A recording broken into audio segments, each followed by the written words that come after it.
Assalamualaikum warahmatullahi wabarakatuh. Selamat datang di Isnahawa Channel sebagai media pembelajaran pilihan. Sebagai bentuk apresiasi, dukung terus channel kami dengan cara subscribe dan nyalakan loncengnya agar mendapatkan updatean terbaru dari kami. Selamat menyaksikan. Video kali ini kita masih membahas mengenai reproduksi pada manusia. Jika pada video sebelumnya kita membahas mengenai reproduksi pada pria, maka kali ini kita akan membahas mengenai reproduksi pada wanita. Mari kita bahas satu persatu. Reproduksi pada wanita terbagi menjadi dua bagian, yaitu eksternal dan internal. Yang pertama kita bahas mengenai reproduksi pada wanita adalah bagian eksternal atau bagian luar. Perhatikan gambar berikut. Ini adalah contoh gambaran dari alat reproduksi wanita. Bagian pertama ada mons pubis atau mons veneris.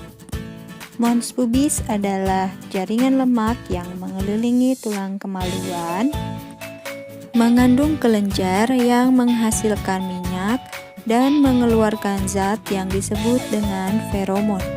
Zat inilah yang menimbulkan ketertarikan seksual. Bagian selanjutnya adalah klitoris. Klitoris adalah bagian kecil yang sangat sensitif terhadap rangsangan. Klitoris ditutupi oleh prepudium atau lipatan kulit. Lalu bagian berikutnya ada labia mayora. Secara harfiah, labia mayora berarti bibir besar. Labia mayora mengandung kelenjar keringat dan minyak. Fungsinya adalah untuk melindungi organ eksternal lainnya. Lalu ada labia minora. Jika labia mayora adalah bibir besar, maka labia minora adalah bibir kecil. Labia minora mengelilingi saluran vagina dan uretra. Keberadaannya berfungsi sebagai pelindung saluran vagina dan juga uretra. Berikutnya adalah lubang uretra. Lubang uretra merupakan lubang saluran tempat keluarnya urin dari kandung kemih. Selanjutnya hymen. Hymen atau selaput darah berupa lapisan yang tipis yang menutupi sebagian besar dari introitus vagina. Kemudian ada lubang vagina. Lubang vagina merupakan tempat terjadinya penetrasi, saluran menstruasi, dan sebagai jalan lahir untuk bayi. Anus.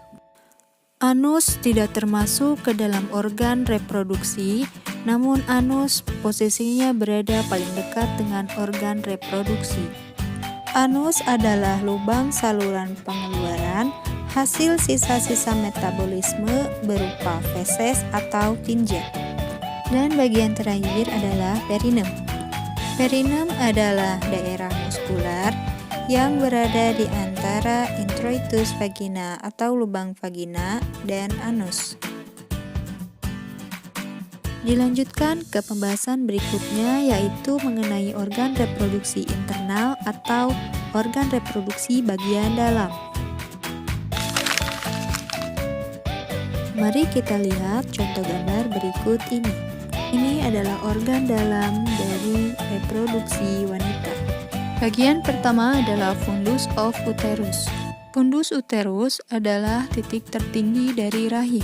Bagian berikutnya adalah tuba fallopi. Tuba fallopi adalah saluran penghubung antara uterus dan ovarium.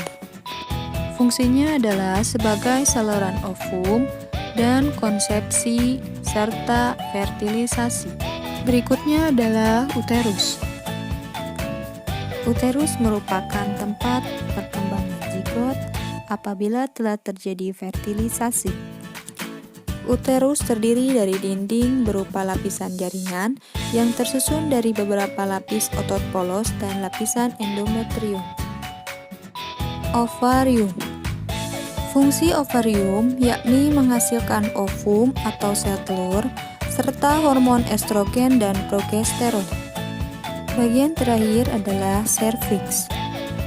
Serviks adalah struktur yang menghubungkan mulut rahim dengan vagina. Fungsi kanalis serviks adalah sebagai jalur tempat lewatnya sperma saat berhubungan intim dan bayi saat proses persalinan.